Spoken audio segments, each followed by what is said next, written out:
ito, magawa ako ng lunch ng panganay. Yan, bihon. Inano ko lang siya, niluto ko siya dito. Then mamaya, timplahan ko siya. So, meron akong bihon. Meron akong beef stick. At saka meron akong salmon.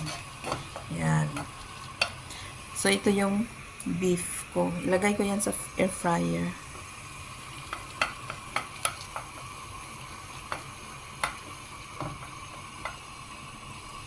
So, mahirap mag-video, ikaw lang, ako lang mag-isa. Yan. So, hindi talaga maging maganda ang kuha pag isa lang ang nagbi-video. So, ito na yan siyang bihon. Yan. So, drain ko na yung tubig. So, i-cut ko muna yung bihon kasi para hindi masyadong mahaba. Yan.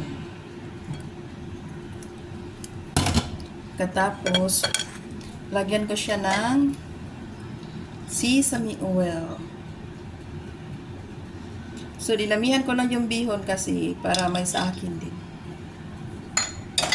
Pero ito lang kakainin ko, hindi na ako kain yung beef, sa kanya lang yun, tsaka yung sa salmon.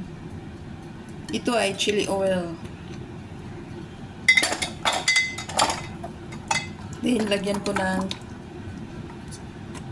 dark sauce para naman siya may kulay, hindi siya maging puti.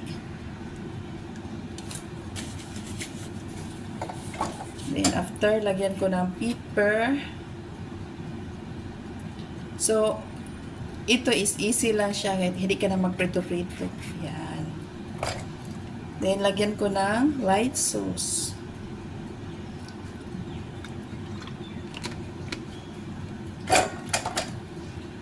Pagkatapos, lagyan ko ng chili.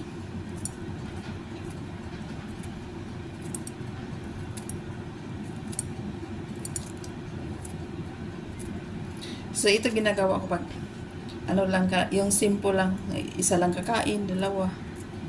Ayan. So, simple lang siya, hindi ka na kailangan pa magprito-prito pa dyan. So, ito siya, coriander leaves. Para, ito siya, spices. So, dagdag, siya, spice sa pagkain. Kasi siya, mabango. So, after, i-mix ko.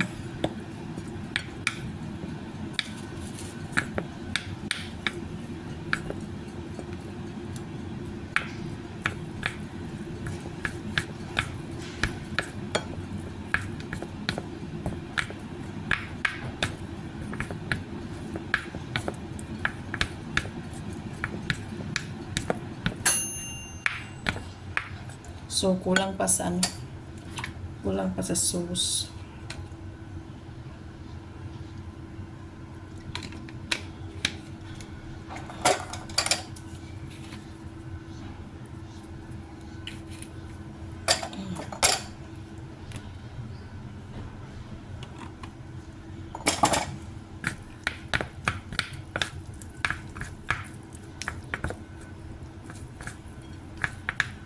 So, para to sa panganay na bata.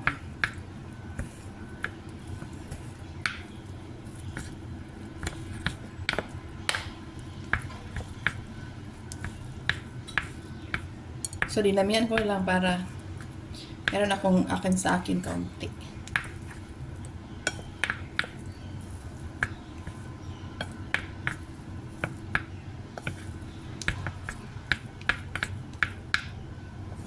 So, yan.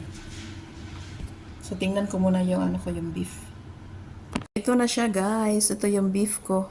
Ang gusto niya sa beef is, siya, medium rare. So, hindi siya fully cooked. Yan. So, yung bihon, at saka yung salmon, cheesy salmon. Yan. So, magawa ako ng ice Milo sa kanya. So, ito na. May na siya. My ice Milo. So, thank you for watching.